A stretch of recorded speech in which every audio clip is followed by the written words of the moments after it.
do now adjourn and give the call to the member for Moncrieff. Thank you, Mr Speaker. Well, environmental law reform is well overdue. We can agree on that, and that view is very much shared by those on both sides of the House. So why is it, Deputy Speaker, that this Labor government is yet to get the balance right? We've said that from the beginning. We need to ensure that jobs and investment continue whilst minimising the impact on the environment.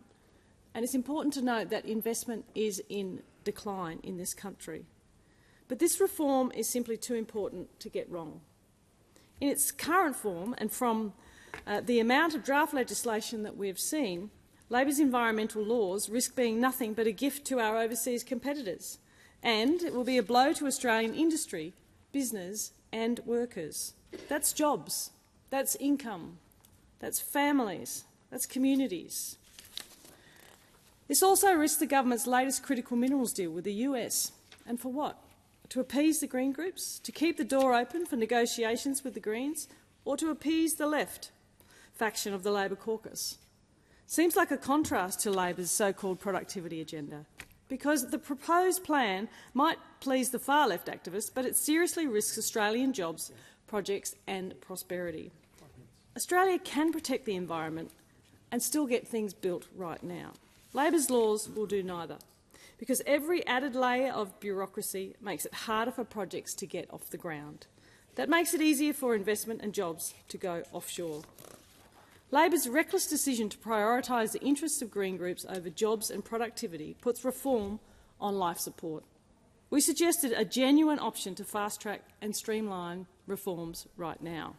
In the letter that the Leader of the Opposition and I penned to the Prime Minister, we proposed that the bill be split, prioritising and streamlining approvals, because that's what's urgent, whilst dealing with the contentious measures separately. The proposal that we put forward, that the government flat-out rejected, will cut sovereign risk and restore business confidence, along with helping to unlock critical minerals and other major projects, because the Coalition supports genuine environmental reform.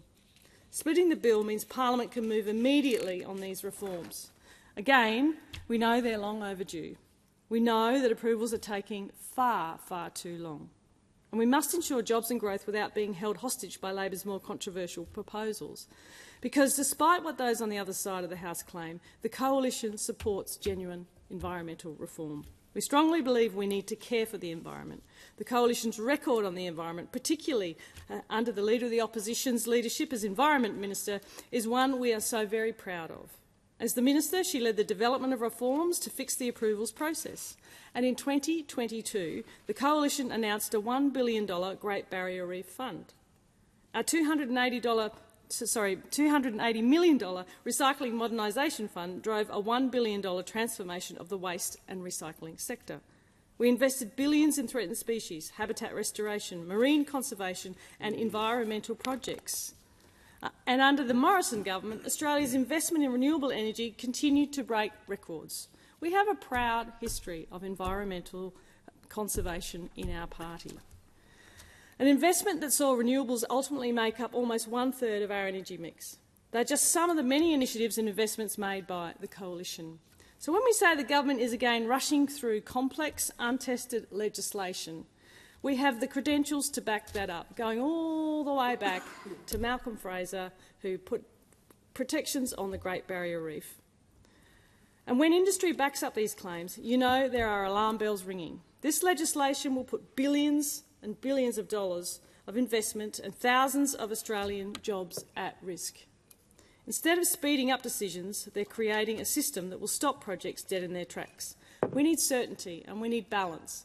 Certainty for industry, for jobs, and balance for the environment and protections. We simply cannot continue to operate with the legislation in its current form. I'll continue to speak with the government to see where we can move amendments or where we can come to the middle, or to see if Labor will split the bill.